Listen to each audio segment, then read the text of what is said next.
before we start this documentary, I just want to express to y'all what this means to us.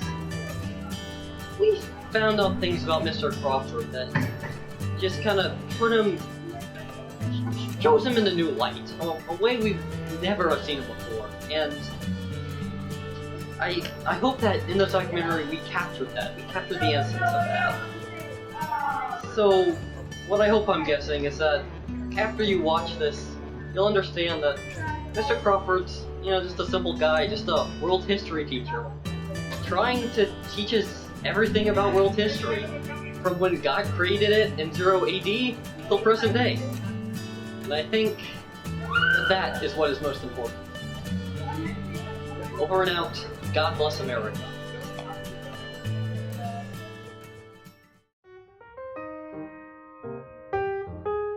The year was 1964.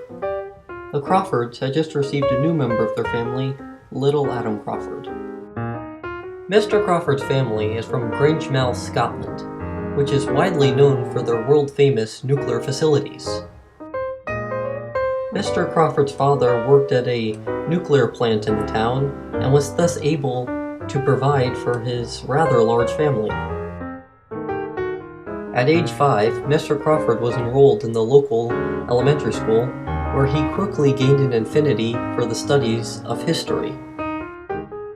However, Mr. Crawford was a troublemaker and was expelled from the same school on 3 separate occasions. We were fortunate enough to get a chance to sit down with one of Mr. Crawford's former teachers. Oh yes, I remember little Adam.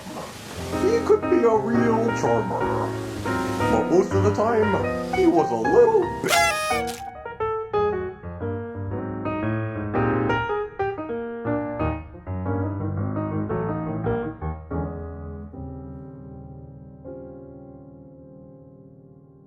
Despite some problems early in his educational career, Mr. Crawford eventually graduated high school and received his high school diploma. When things were just beginning to look up for Mr. Crawford, he received the devastating news that his father had been injured while working at the nuclear power plant. Without a steady income coming in for Mr. Crawford's family, he was forced to seek a new life in the Americas, where employment opportunities were far more rampant.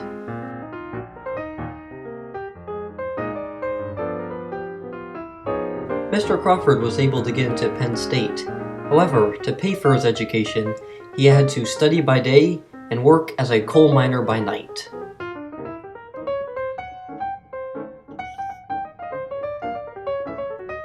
When asked about Penn State many years after the fact, he replied that there were some things that he could never, no matter how much he tried, could never forget. Mr. Crawford graduated from Penn State, majoring in world history. It finally seemed that his lifelong dream of becoming an AP world history teacher was finally in reach. However, the universe had a different plan for our humbled hero. February 28, 1989, Mr. Crawford meets his future wife at a taco stand outside of Santa Fe, New Mexico. A year later, they're married and they move to Atlanta, Georgia, where Mr. Crawford gets a job as an AP World History teacher at Lakeside High School, after the previous AP World History teacher died in a freak duck-duck-goose accident. For tax purposes, he imagined a daughter similar to the way the Kowalczyks imagined their son, Paul. During his tenure at Lakeside High School, Mr. Crawford's reign was filled with scandal. From the failed Taco Wednesdays and traditional headdress Thursdays to the Promethean board meltdown.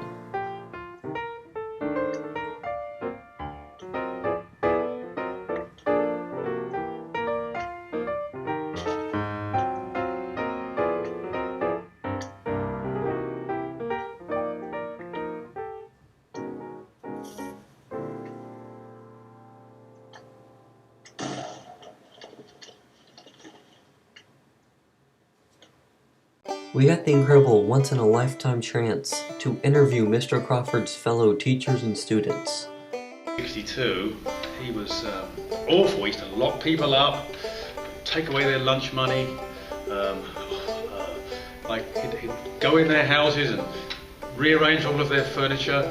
He'd tie their laces together. He's completely awful, you know. Take away their pocket money, use all the toilet paper up. I just couldn't believe it. Almost solely responsible for the mass genocide of 6 million Jews, Gypsies, and other ethnic and cultural people.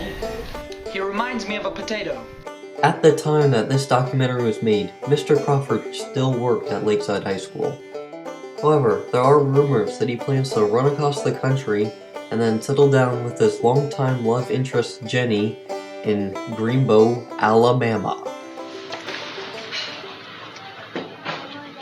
This past weekend I was thinking, all my shenanigans the past year have been all kind of annoying and unnecessary, and I'd like to sincerely just say that I really don't give a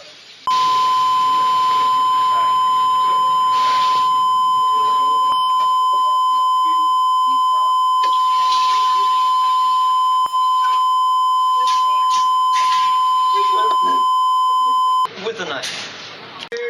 Behind us you can see the class of 2015 preparing for our AP World History for next year. Yep, it's pretty intense stuff, as you can see. So good luck next year, guys. Work hard.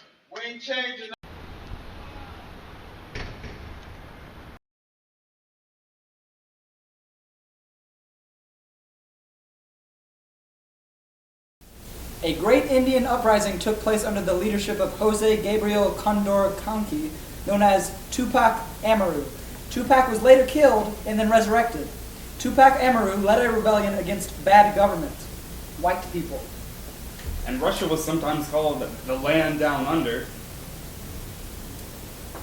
I've had enough. Can't take this anymore.